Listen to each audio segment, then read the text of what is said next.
ओम श्री सद्गुरुदेव भगवान की जय। प्रश्न है कि रिश्ते नातों को देखकर अर्जुन क्यों घबराता है। उत्तर, गीता के सभी पात्र हृदय अर्थात अंतःकरण के सद्गुण अर्थात दैवी संपद तथा दुर्गुण अर्थात आश्रित संपद रूपी वृत्तियां हैं। इन्हें ही पांडव पक्ष तथा कौरव पक्ष कहते हैं। इन अंतःकरण के दुर्गुण व सद्गुण रूपी वृत्तियों को समझाने के लिए हमारे संसारी संबंधों को मारने अर्थात त्यागने का दृष्टांत देकर कहा है कि इन्हीं की वजह से सभी पात्र अर्थात वृत्तियां उत्पन्न व संपन्न होती हैं। अर्जुन क्षत्रिय श्रेणी का साधक था अर्थात अनुराग ही अर्जुन है। क्षत्रिय श्रेणी में अनुराग भरपूर होता है। इस स्थिति में साधक में रिद्धियां सिद्धियां भी आ जाती हैं। इससे पहले साधक घर में रहकर भजन कर सकता है, परंतु क्षत्रिय श्रेणी में रिश्ते नातों में लगाव अर्थात मोह का संग दोष युद्ध अर्थात भजन में आगे बढ़ने से रोकता है। इसलिए वह अपने इष्ट अर्थात सद्गुरु से प्रार्थना करता है कि मुझे किन किन को मारना अर्थात त्यागना होगा, उनको मुझे बताइए।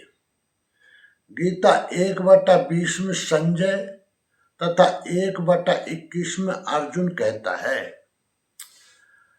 अथ व्यवस्थितान् दृष्ट्वा धार्तराष्ट्रान् कपिध्वजे प्रवर्ते शास्त्र संपाते धनुरुद्यम्य पांडवे। गीता 1/20। हृषिकेशं तदा वाक्यम् इदमाह महीपते। अर्जुन उवाच सैन्योरुभयोर्मध्ये रथम स्थाप्येमेच्युत। गीता 1/21।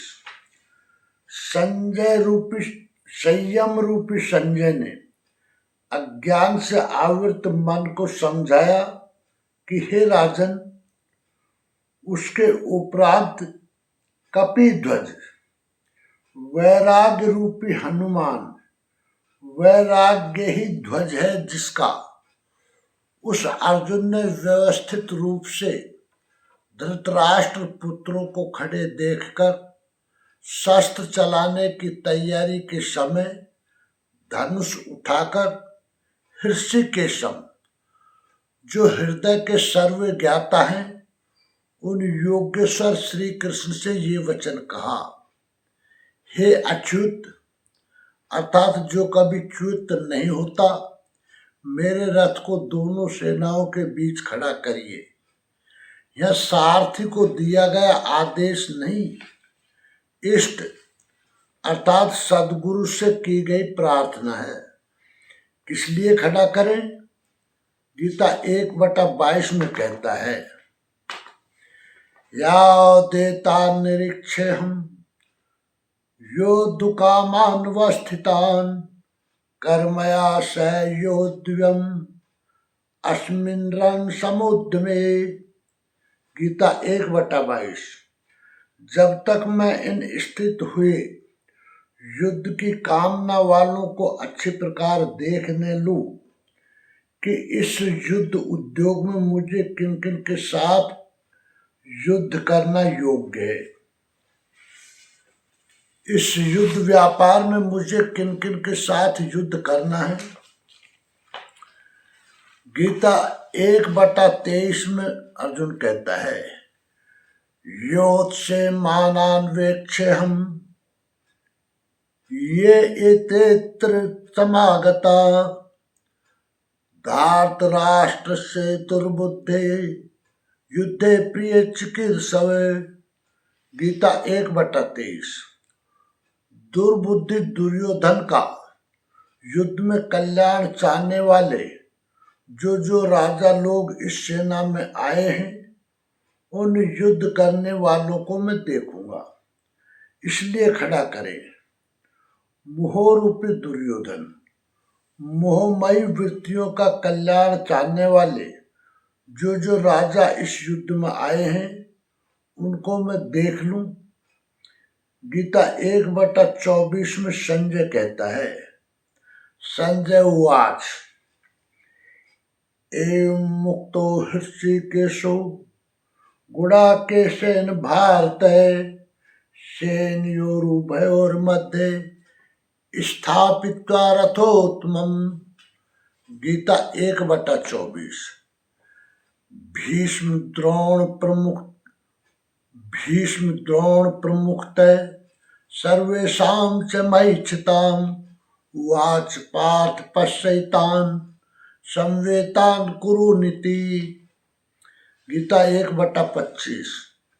संजय बोला, निद्राजयी अर्जुन द्वारा इस प्रकार कहे जाने पर हृदय के ज्ञाता श्री कृष्ण ने दोनों सेनाओं के बीच भीष्म, द्रोण और महीक्षितान शरीर रूपी पृथ्वी पर अधिकार जमाए हुए संपूर्ण राजाओं के बीच उत्तम रथ को खड़ा करके कहा, पार्थ, इन इकट्ठे हुए कौरवों को देख, यह उत्तम रथ सोने चांदी का रथ नहीं है। संसार में उत्तम की परिभाषा नश्वर के प्रति अनुकूलता प्रतिकूलता से की जाती है। ये परिभाषा अपूर्ण है। जो हमारे आत्मा, हमारे स्वरूप का सदैव साथ दे वही उत्तम है, जिसके पीछे अनुत्तम मलिनता न हो। गीता 1/26 में कहता है, तत्रा पश्यत स्थितान पार्थ पितरन्थ पितामहान् आचार्यान् मातुलान् भ्रातॄन् पुत्रान् पौत्रान् सखिंस्तथा। गीता 1/26।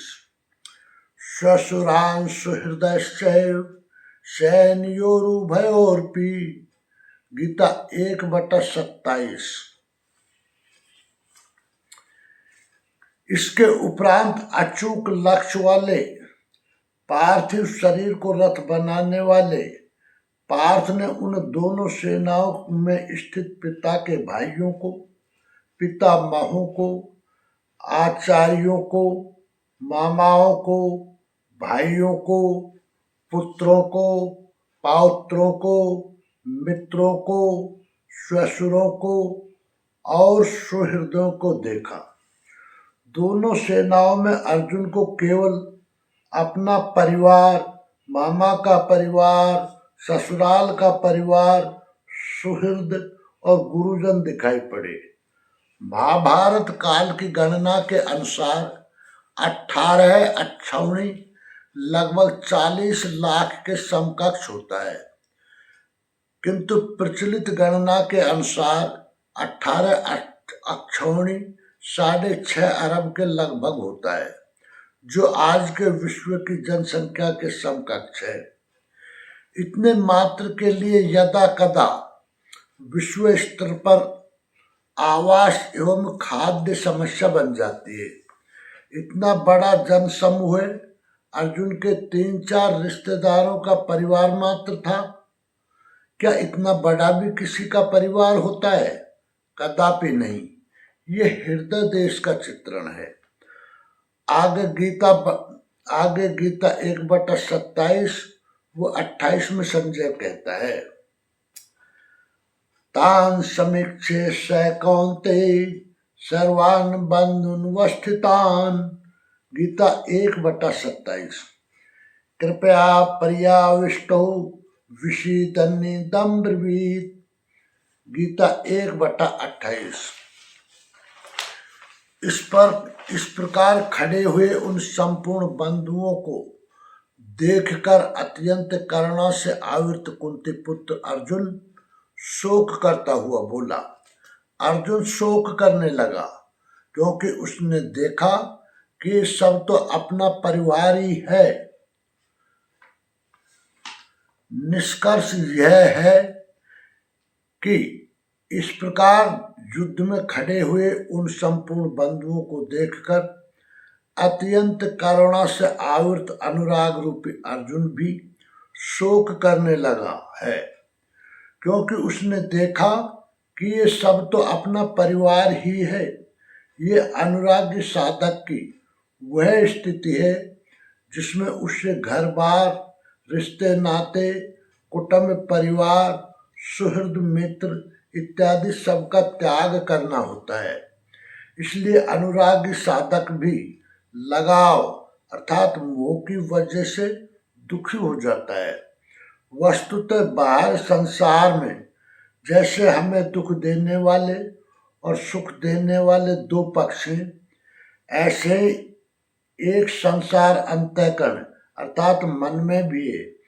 जैसे दुर्गुण रूपी वृत्तियां और आसुरी अर्थात आसुरी संपद अर्थात जो हमसे दूषित कार्य कराते हैं, जो हमारे जन्म मरण सहित अनंत दुखों का कारण है, और सद्गुण रूपी वृत्तियां अर्थात दैवी संपद अर्थात जो हमसे परमात्म पथ के लिए कार्य करवाती हैं, जो हमारे जन्म मरण सहित अनंत दुखों से मुक्त कराते हैं। अतः ये बाहरी संसार के दृष्टांत से अंतःकरण अर्थात मन के दुर्गुण और सद्गुण रूपी अनंत वृत्तियों को मारने अर्थात त्यागने के लिए है। इन संसारी संबंधों को अंतःकरण से मिटाने के लिए, घर बार छोड़ने के लिए शुरू में साधक घबराता है। यही अर्जुन का घबराना है। प्रसंग पूरा हुआ। संपूर्ण जानकारी के लिए देखें परम पूज्य योगेश्वर स्वामी श्री अर्गड़ानंद जी महाराज की व्याख्या यथार्थ गीता। ओम श्री सद्गुरुदेव भगवान की जय।